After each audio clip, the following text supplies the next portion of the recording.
How good can a stereo system ever be? Now there is a burning question, and it comes from Howard near Cambridge, England. Ooh, you know, in October, yeah, what is this month? This is, right now, this is August.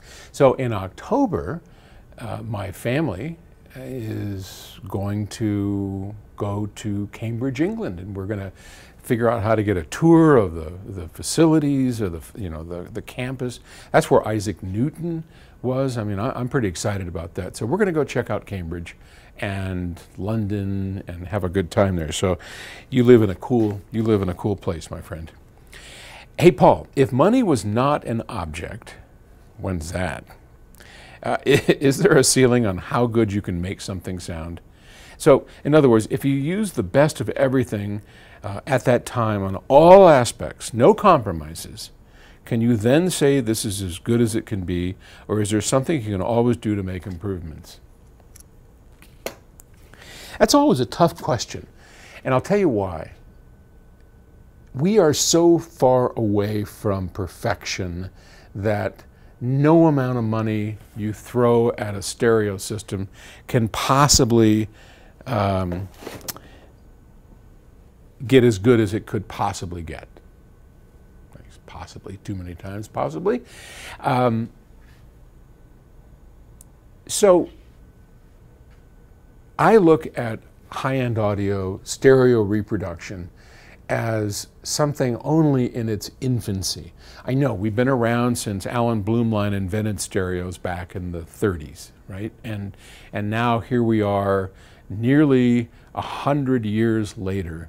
And while it's a lot better, and while we can give you an amazing experience, a seriously amazing experience, and you can close your eyes and almost believe that you're there, it's not really close to live music.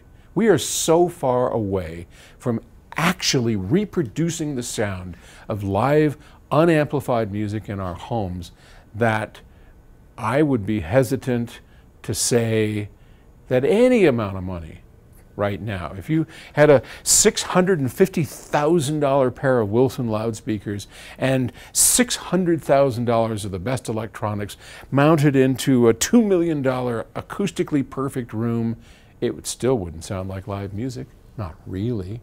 You couldn't really close your eyes and believe that you were truly being played live music within that space. And there's a whole bunch of reasons why that's true. So many things are missing. There's the fact that, oh gosh, the way stereo is reproduced by two speakers pointing at you, that is completely unnatural. Our brains know when we move our heads or shift our heads even a little bit, our brain knows that those figures, that image that appears to be three-dimensional, it isn't three-dimensional. It's three-dimensional only as a construct in our head. We're being fooled into it. And as we turn our heads, that image, because of the way it works, it just knows, well, there's not really a trumpet player standing there. Because if you think about it, if I'm playing trumpet or I'm playing a piano, that's a mono source. All instruments are mono sources. And if I'm standing here in the room, or I'm here in the room, wherever that might be that I'm standing and I'm playing, my ears and brain can localize that sound. And as I turn my head, that localization is going to go through changes that would only happen to a mono instrument played in a specific place in my listening room. And when you try and reproduce the sound of a mono instrument with two speakers, you are hopelessly doomed. There have been a number of valid attempts. One fellow out in Princeton, God, what's his name? Can't think of it right now. Richard Murison did a great piece on him, and his name escapes me for the moment. But he uses active cameras And so here you go. Money no object. He uses cameras that measure your head, and any little movement changes the response of the stereo to compensate for it. And he gets you really close, a lot closer to actually hearing sounds 360 degrees and fooling you into it. But he's still got a mile to go. And I don't think most people are willing to have multiple cameras looking at their head in real time. I mean, we're worried enough about Alexa listening into every one of our conversations, let alone having cameras everywhere photographing our head movement, you know.